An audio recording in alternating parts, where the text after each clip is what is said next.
Palakkad KSRTC bus stand സർക്കാർ 8.50 കോടി രൂപ ചിലവഴിച്ച ബസ് സ്റ്റാൻഡ് ഇപ്പോൾ കച്ചവട മാഫിയകളുടെ കയ്യിൽ.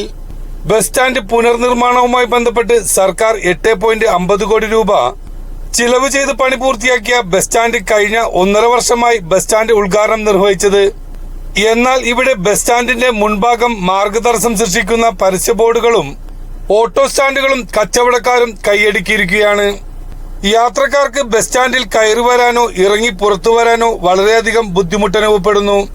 ബസ് സ്റ്റാൻഡിന്റെ മുൻഭാഗം പരസ്യമാഫികളും കച്ചവടക്കാരും ഓട്ടോറിക്ഷ സ്റ്റാൻഡുകളും പ്രവർത്തിക്കുന്നതിനാൽ പുറമേ നിന്നും വരുന്ന ഇരുചക്ര വാഹനത്തിലോ കാറിലോ സ്വകാര്യ വ്യക്തികൾ ബസ് സ്റ്റാൻഡിൽ ആളുകളെ ഇറക്കി വിടാനോ വാഹനത്തിൽ കയറ്റി വിടാനോ വാഹനം അകത്തേക്ക് പ്രവേശിക്കാത്ത രീതിയിൽ മാർഗതടസ്സം സൃഷ്ടിക്കുന്ന അവസ്ഥയാണിപ്പോൾ.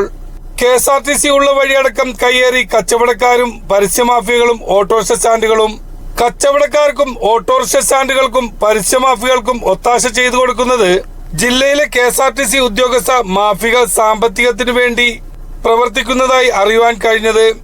യാത്രക്കാർക്ക് ബുദ്ധിമുട്ടുണ്ടാക്കുന്ന രീതിയിൽ ഇത്തരം കാര്യങ്ങൾ മനുഷ്യാവകാശ ലംഘനമാണെന്നും അടിയന്തരമായി പരസ്യ ബോർഡുകൾ നീക്കം ചെയ്യണമെന്നും കച്ചവട സാധനങ്ങൾ ഒഴിപ്പിക്കുന്നതിനും ഓട്ടോറിക്ഷ പാർക്കിംഗ് KSRTC മുമ്പിലുള്ള റോഡിൽ നിന്നും മാറ്റി ഗതാഗത തടസ്സം സൃഷ്ടിക്കുന്നത് ഒഴിവാക്കണമെന്നും ആവശ്യപ്പെട്ടുകൊണ്ട് മുഖ്യമന്ത്രിക്കും ഗതാഗത വകുപ്പ് മന്ത്രിക്കും മനുഷ്യാവകാശ കമ്മീഷനും ജനതാദൾ യുണൈറ്റഡ് പാലക്കാട് ജില്ലാ പ്രസിഡന്റ് M. മുഹമ്മദ് റാഫി പരാതി നൽകി.